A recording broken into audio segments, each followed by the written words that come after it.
अस्सलाम वालेकुम दोस्तों। पाकिस्तान की सरजमीन कुदरत के अनगिनत खजानों से भरी पड़ी है। अगर हम अपने वसाइल पर नजर दौड़ाएं तो हमारे वसाइल दुनिया के बहुत से दूसरे ममालिक की निस्बत ज्यादा मौजूद हैं। लेकिन क्या में पाकिस्तान से लेकर अब तक बहुत से ऐसे मंसूबे शुरू किए गए जिनका मकसद तो ये था कि पाकिस्तान को तरक्की के रास्ते पर डाला जा सकता, लेकिन बदकिस्मती से हमारी अजली नाअहलियों, हमारी सुस्ती और हमारी करप्शन की वजह से वो सब मंसूबे पाए तकमील तक ना पहुंच सके। इन्हीं सब मंसूबों में एक ऐसा मंसूबा भी शामिल था जिसे अगर तरीके से हैंडल किया जाता तो पाकिस्तान यकीनन अपने पैरों पर खड़ा होता और आज हम इस गैर यकीनी सूरत हाल से ना गुजर रहे होते जिसका आज हम सामना कर रहे हैं। इस मंसूबे का नाम था रेको डिग गोल्ड माइंस। रेको डिग गोल्ड माइंस एक ऐसा मंसूबा था जिसमें जमीन भी हमारी थी, सोना भी हमारा था, तांबा भी हमारा था, लेकिन ये सब हमारा होने के बावजूद भी हम खाली हाथ खड़े रह गए। बजाय इससे कि पाकिस्तान इससे सरमाया कमाता, उल्टा हमारे ऊपर जुर्माने हो रहे हैं और जुर्माना होने के साथ साथ हमारा सोना बगैर टैक्स के बाहर जा रहा है। ऐसा क्यों हो रहा है और इस सब में गलती किसकी है, आइए जानने की कोशिश करते हैं इस वीडियो में। वफाक और बलूचिस्तान हुकूमत की तरफ से रेको डिग मंसूबे से मुतालिक रेको डिग मंसूबे पर सरमाकारी में हुकूमत पाकिस्तान को रुपए। और खबर दें आपको कि रेको डिग से मुताल्लिक करारदाद पेश होने पर खबर ये कि सुप्रीम कोर्ट ने रेको डिग सदारती रेफरेंस पर फैसला सुना दिया है। ताज़ा और अच्छी खबर आपको दें कि पाकिस्तान को रेको डिग के मामले में बड़ी कामयाबी मिली और सोने के ज़खायर की तलाश के अरबों डॉलर मालियत के रेको डिग मंसूबे की मंजूरी देगी।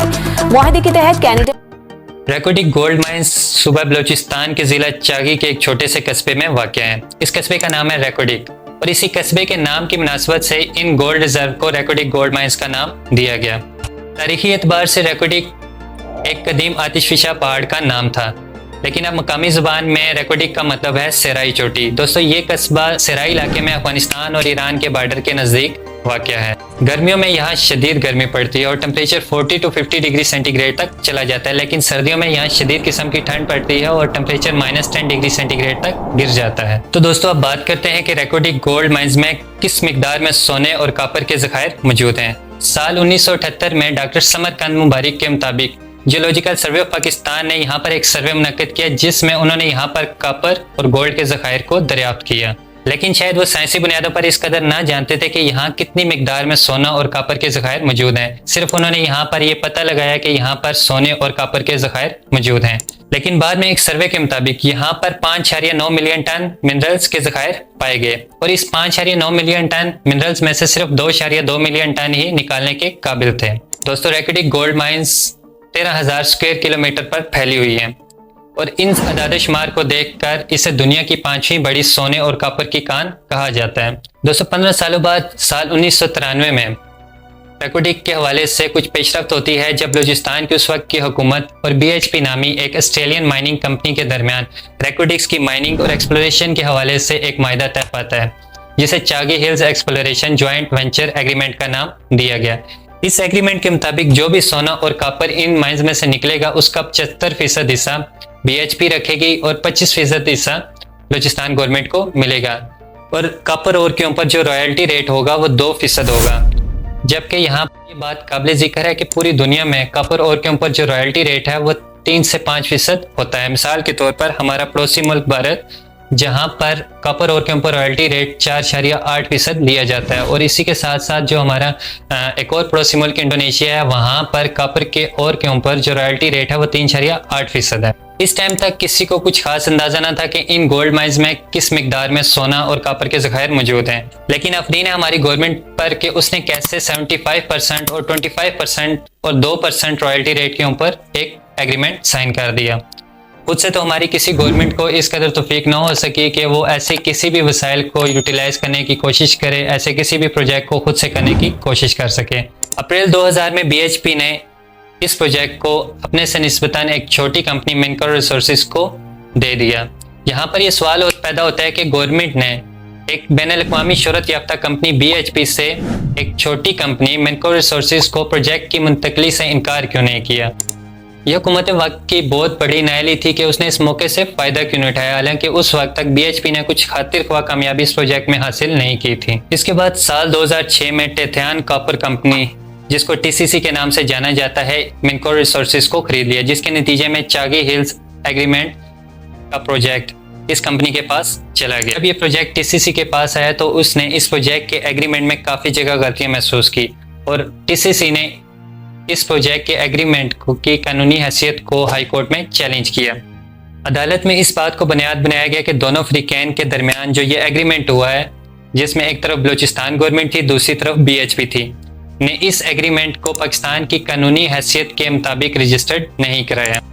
लेकिन हाई कोर्ट ने इस चैलेंज को मुस्तरद करते हुए चागी हिल्स एग्रीमेंट को दुरुस्त करार दिया। इसके बाद साल 2007 में TCC ने कानूनी के अमल को यकीनी बनाने के लिए उस वक्त की सूबाई और फेडरल गवर्नमेंट के साथ मामला तय करने शुरू कर दिए।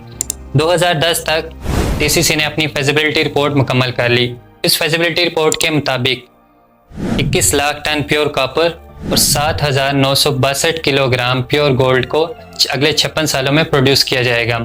लेकिन सोसाइटी ऑफ जियोलॉजिस्ट की 2008 की एक रिपोर्ट को अगर देखा जाए तो उसके मुताबिक TCC ने अपनी फेजिबिलिटी रिपोर्ट में कॉपर के ज़खायर को 35% और गोल्ड के ज़खायर को 25% तक कम करके दिखाया गया। इसके बाद साल 2011 में फरवरी के महीने में TCC बलूचिस्तान हुकूमत को माइनिंग लीज के लिए दरख्वास्त जमा करवाती है, लेकिन इसी साल नवंबर के महीने में बलूचिस्तान हुकूमत इस दरख्वास्त को मुस्तरद कर देती है। इस दरख्वास्त को मुस्तरद करने की वजह यह बताई जाती है कि गोल्ड की रिफाइनिंग और स्मेल्टिंग पाकिस्तान में होनी चाहिए, जबकि माहदे के मुताबिक ये गोल्ड की रिफाइनिंग और स्मेल्टिंग पाकिस्तान से बाहर होना थी। इसके साथ साथ बलूचिस्तान गवर्नमेंट इस प्रोजेक्ट के फाइनेंशियल मॉडल में भी तब्दीली चाहती थी ताकि मकामी लोगों को ज़्यादा से ज़्यादा रोज़गार मिल सके, और इसके साथ साथ वो कॉपर और के ऊपर रॉयल्टी रेट को भी 2% से बढ़ाना चाहती थी। देखने में और सुनने में तो ये चीज़ बहुत अच्छी लगती है कि हुकूमत आम वाम का एहसास कर रही है, लेकिन ये हुकूमत उस वक्त कहाँ पर होती है जब ऐसे माहदे हो रहे होते हैं। तब क्यों ऐसे माहदों को ज़ाती मुफाद की वजह से अप्रूव किया जाता है और उसके बाद माहदों को रोककर इनके ऊपर सियासत की जाती है। खैर, टॉपिक की तरफ वापस चलते हैं। TCC जब ये सारी सूरत हाल देखती है तो अपना मामला आलमी सतह पर उठाने का फैसला करती है। साल 2012 में TCC अपना ये मामला ICSID में लेकर जाती है और बलूचिस्तान गवर्नमेंट के ऊपर माइनिंग परमिट न देने की वजह से $11.43 बिलियन हर्जाने का दावा करती है। दोस्तों, ICSID वर्ल्ड बैंक का एक झेली इदारा है जिसका मतलब है international centre for settlement of investment disputes. इस इदारे का मेन मकसद ये होता है कि पूरी दुनिया में जितनी भी बड़ी इन्वेस्टमेंट हुई है उसमें अगर कोई मसला निकल आता है, उन मसलों को देखना और उनका हल निकालना है। जनवरी 2013 में जब ये मामला अभी ICSID में ही था तो सुप्रीम कोर्ट ऑफ पाकिस्तान ने Chagai hills exploration joint venture agreement को कलअदम करार दे दिया और साथ ही फैसला सुनाया कि TCC को पाकिस्तान में रेकॉर्डिंग के ऊपर किसी किस्म की कोई माइनिंग और एक्सप्लोरेशन का कोई हक हासिल नहीं। 12 जुलाई 2019 में ICSID ने पाकिस्तान के ऊपर तकरीबन $6 बिलियन का TCS का हर्जाने का दावा दुरुस्त करार दिया और साथ ही ऐलान किया कि पाकिस्तान ने गैर कानूनी तौर पर TCC को माइनिंग और एक्सप्लोरेशन से रोका है। 20 नवंबर 2020 में TCC ने अपने हर्जाने की रकम वसूल करने के लिए ब्रिटिश वर्जन आइलैंड की हाई कोर्ट से रुजू किया। ब्रिटिश वर्जन आइलैंड की हाई कोर्ट ने पाकिस्तान को हर्जाना बनने की डेडलाइन दी जिसे पाकिस्तान पूरा न कर सका, जिसके नतीजे में BVI ने पाकिस्तान एयरलाइंस PIA के ज़ेर मलकियत 2 होटल, जिसमें से एक रोजवेल्ट होटल जो कि न्यूयॉर्क में वाक़ है और दूसरा स्क्राइब होटल जो कि सेंट्रल पेरिस में वाक़ है, को जब्त करने का हुक्म दिया। दिसंबर 2020 में ये खबरें गर्दिश में थी कि पाकिस्तान और TCC के दरमियान मुसलसल मुज़ाकरात जारी हैं और आउट ऑफ कोर्ट सेटलमेंट की तवक्को की जा सकती है। मार्च 2022 में पाकिस्तान और TCC के दरमियान एक आउट ऑफ कोर्ट सेटलमेंट हो जाती है और एक मायदा तय पाता है।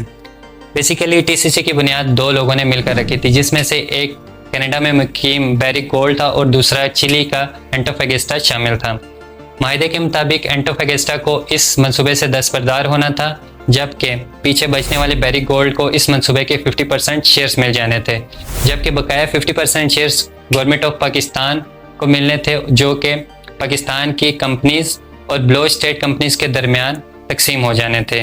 इस मंसूबे से पाकिस्तान में तकरीबन $10 बिलियन की सरमायाकारी होनी थी और पाकिस्तान में तकरीबन 8,000 नई मुलाजमतें पैदा होनी थी। दोस्तों, ये सारे मंसूबे की एंडिंग है।